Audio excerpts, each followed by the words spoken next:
Olá, seja muito bem-vindo a esta edição. Você confere, a partir de agora, os principais destaques internacionais dos últimos dias. Vamos juntos! Cláudia Sheinbaum será a primeira mulher a ocupar a presidência do México. Formada em física e com especialização em engenharia ambiental, ela prometeu concentrar os esforços no combate à pobreza. Cláudia Sheinbaum, de 61 anos, do partido oficialista Morena, o Movimento de Regeneração Nacional, e afiliada política do presidente Andrés Manuel López Obrador, será a primeira mulher a comandar o país norte-americano. Durante a campanha, ela prometeu continuar o projeto conhecido como a Quarta Transformação, que concentra os esforços no combate à pobreza. Neta de imigrantes judeus da Bulgária e da Lituânia que fugiram da Segunda Guerra Mundial, Sheinbaum estudou física na Universidade Pública UNAM e logo fez mestrado em engenharia de energia e um doutorado em engenharia ambiental. O primeiro cargo público que ocupou foi a Secretaria de Meio Ambiente da Cidade do México entre 2000 e 2006. Depois esteve à frente de um distrito da capital, onde precisou lidar com a queda de uma escola durante o terremoto de 2017, quando 26 pessoas morreram, entre elas 19 crianças. Depois, como prefeita da Cidade do México, enfrentou a pandemia de Covid e o colapso de uma linha de metrô em 2021, que deixou 27 mortos. Considerada fria e séria, buscou mostrar durante a campanha uma faceta mais afetuosa e sorridente em encontros e vídeos nas redes sociais. As eleições para o Parlamento Europeu começaram. A extrema-direita está dividida em dois blocos e as alianças que podem surgir delas vão influenciar em temas como combate às mudanças climáticas e imigração. Atualmente, a extrema-direita no Legislativo Europeu está dividida em dois blocos, sendo o principal divisor de águas a visão que os partidos têm da própria União Europeia. De um lado está o bloco dos conservadores e reformistas europeus, ESR na sigla em inglês, bancada que conta com partidos como Fratelli d'Italia, o espanhol Vox e o francês Reconquista. Do outro lado está o grupo Identidade e Democracia, que tinha 59 membros até a recente expulsão do partido alemão AfD. O Reagrupamento Nacional Francês de Marine Le Pen participa deste bloco. Os membros do ID moderaram os apelos à retirada dos países da União Europeia, mas insistem em limitar ou reduzir a influência das instituições do bloco na vida cotidiana dos cidadãos. As pesquisas indicam que esses dois grupos poderiam alcançar entre 20% e 25% das cadeiras, ainda que as possibilidades de uma união sejam desconhecidas. Le Pen nunca escondeu o interesse em um grande bloco de extremistas no Parlamento Europeu, o que também é uma aspiração do premier da Hungria, Viktor Orbán. A primeira-ministra da Itália, Giorgia Meloni, descartou a unificação. O fator que pode alterar este equilíbrio de forças vai ser a posição da bancada do Partido Popular Europeu, a maior do parlamento. A atual presidente da Comissão Europeia e candidata a um segundo mandato, a alemã Ursula von der Leyen, abriu a porta a alianças específicas com o grupo de Meloni, ao mesmo tempo que descartou trabalhar com o ID, bloco que considera um aliado da Rússia. O novo ministro das Relações Exteriores do Irã confirmou em Beirute que o Teherã vai manter conversas com os Estados Unidos, mesmo ambos estando em lados divergentes, em meio à guerra em Israel. Ali Bagheri fez a declaração durante entrevista coletiva na Embaixada Iraniana em Beirute, capital do Líbano. Sempre continuamos as negociações com as partes com quem mantivemos conversações, e essas negociações nunca foram interrompidas. O jornal britânico Financial Times noticiou em março que Bagheri participa de conversas indiretas com os Estados Unidos em Omã desde o início de 2024.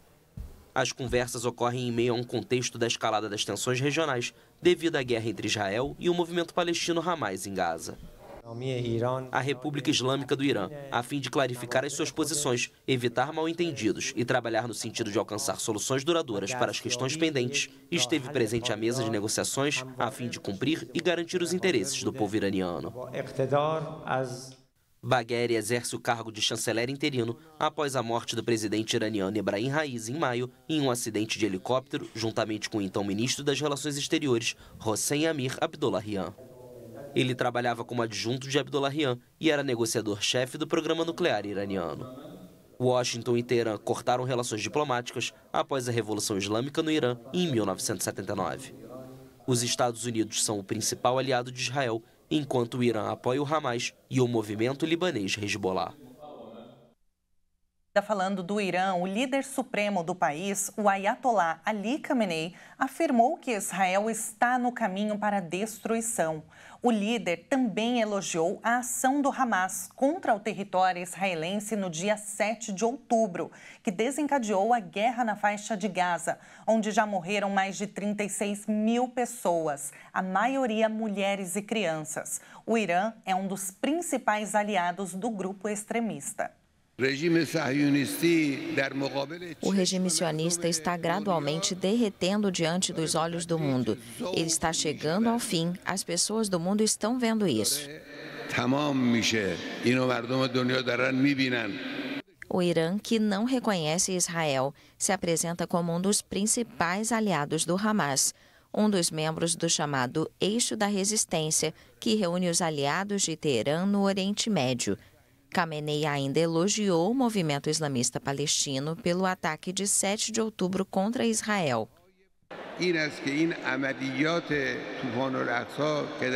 Esta operação em Al-Aqsa, que aconteceu em 7 de outubro, foi exatamente o que a região precisava.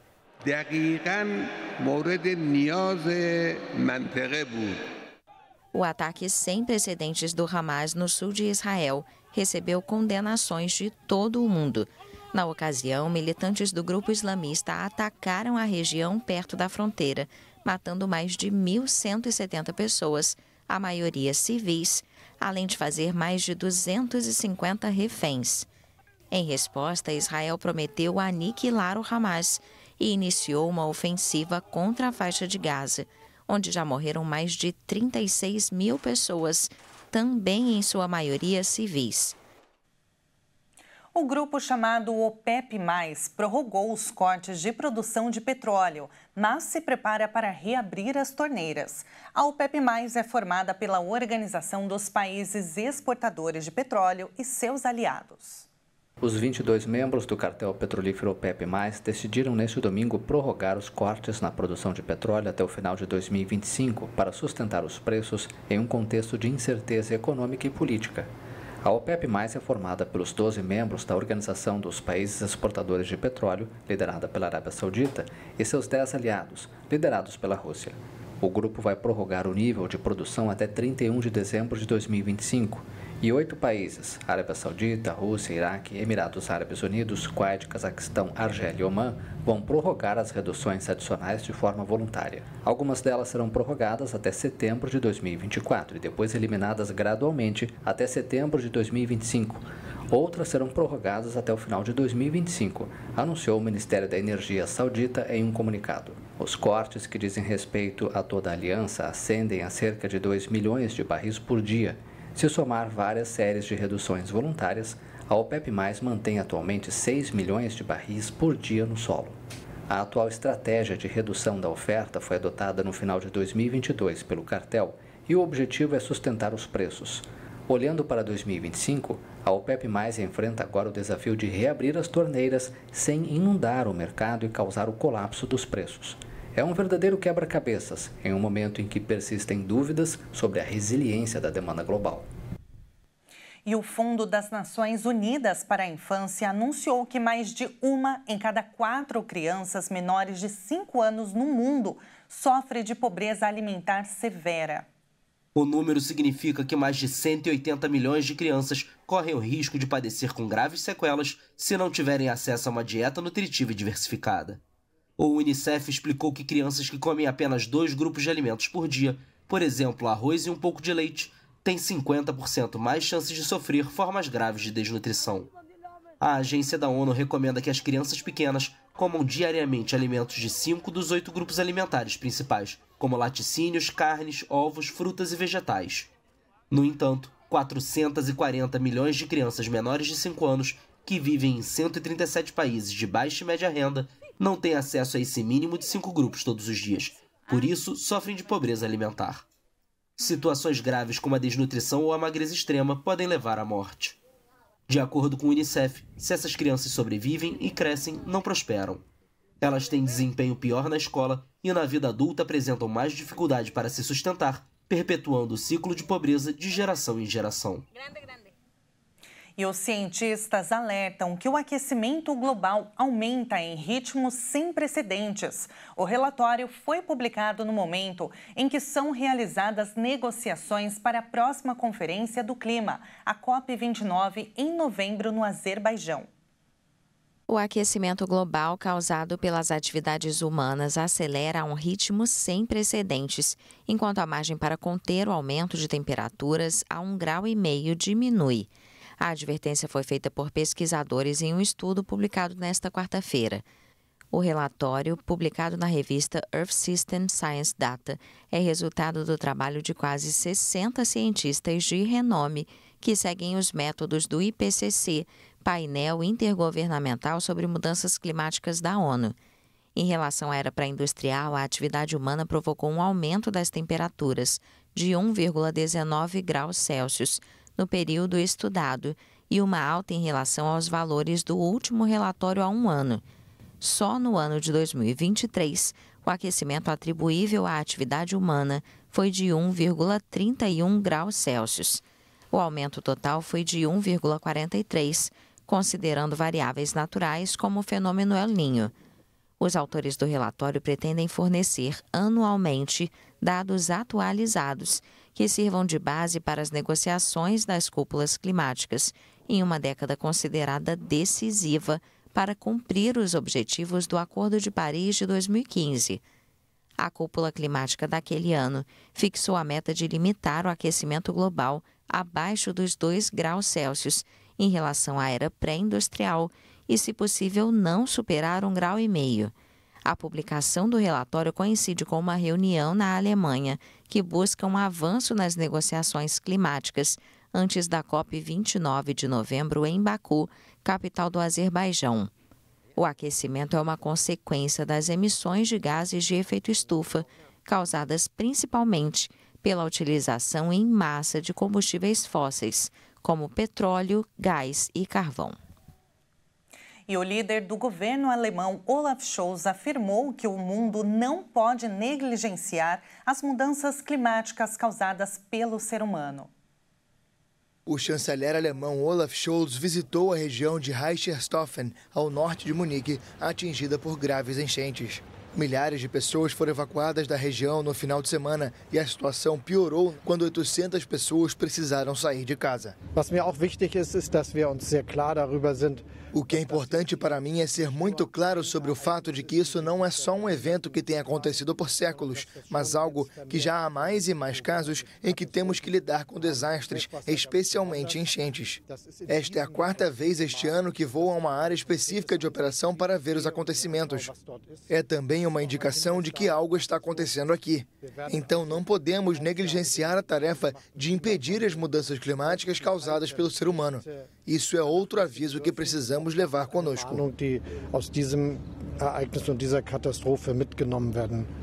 As enchentes impactaram o transporte na região e causaram cancelamento e atraso de viagens de trens. Um deslizamento perto de Schwäbisch Gmünd levou ao descarrilamento de um trem de alta velocidade entre Stuttgart e Augsburg.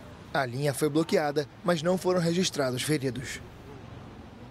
A sonda chinesa decolou com sucesso da Lua. Foram coletadas amostras no lado oculto do satélite terrestre, algo inédito na exploração espacial.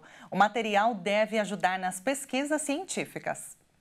O evento representa um novo passo no ambicioso programa espacial da China, que já foi o primeiro país a colocar uma sonda nesta parte da Lua e pretende enviar uma missão tripulada ao satélite em 2030.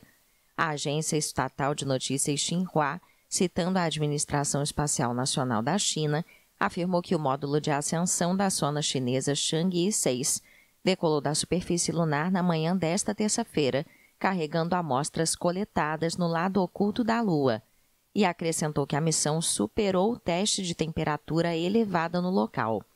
A análise das amostras coletadas vai permitir que os cientistas aprofundem a pesquisa sobre a formação e evolução histórica da Lua. Também vai fornecer informações sobre a origem do sistema solar, com uma base aperfeiçoada para missões de exploração posteriores. A sonda Chang'e 6 aluniçou no domingo na imensa bacia Aitken, uma das maiores crateras de impacto conhecidas no sistema solar, situada no lado oculto do satélite. A nave, que iniciou em 3 de maio uma complexa missão de 53 dias, tinha um braço robótico para coletar material da superfície e um perfurador para colher amostras de seu interior. Segundo veículos especializados, a sonda deve continuar em órbita lunar por algumas semanas antes de iniciar o retorno à Terra. E agora, estrangeiros que queiram morar em Portugal a trabalho devem pedir primeiro o visto de trabalho ao consulado de Portugal em seu país de origem. Só depois de obter o visto é que eles poderão entrar legalmente em terras lusitanas. Atenção, porque essa regra vale também para os brasileiros. Para quem já está em Portugal e tem visto, nada muda. As regras também não se alteram para quem está no país europeu e já deu entrada no pedido. Neste caso, o pior que pode acontecer é o pedido ser recusado e a pessoa ter que deixar o país. As alterações têm o objetivo de dificultar a permanência legal de estrangeiros e atingem também os brasileiros. A restrição na concessão de vistos de trabalho já era esperada e foi debatida durante a campanha eleitoral legislativa que resultou na eleição de Luís Montenegro para primeiro-ministro de Portugal em março. Restrições à entrada de estrangeiros são uma bandeira frequente e direta, e no caso de Portugal existe um problema concreto: o aumento significativo de estrangeiros que moram no país, mas não têm emprego e chegam até a viver em situação de vulnerabilidade, dependendo de auxílio do governo. Pelas novas regras, a pessoa terá de sair do país e pedir o visto ao consulado português em seu país de origem e só poderá entrar em Portugal após obter o documento. Agora, os brasileiros que querem morar em Portugal com visto de trabalho e ainda não foram, podem fazer o pedido do procedimento ao consulado. O benefício aos brasileiros e demais integrantes de países de língua portuguesa está na promessa do governo de Portugal de que os pedidos de visto apresentados aos consulados desses países vão tramitar mais rápido do que em outras nações. A língua em comum e a proximidade cultural também podem beneficiar essas nacionalidades, facilitando os vistos em detrimento dos demais países. E esta edição fica por aqui. Mais informações você confere ao longo da nossa programação. Muito obrigada pela sua companhia e até mais.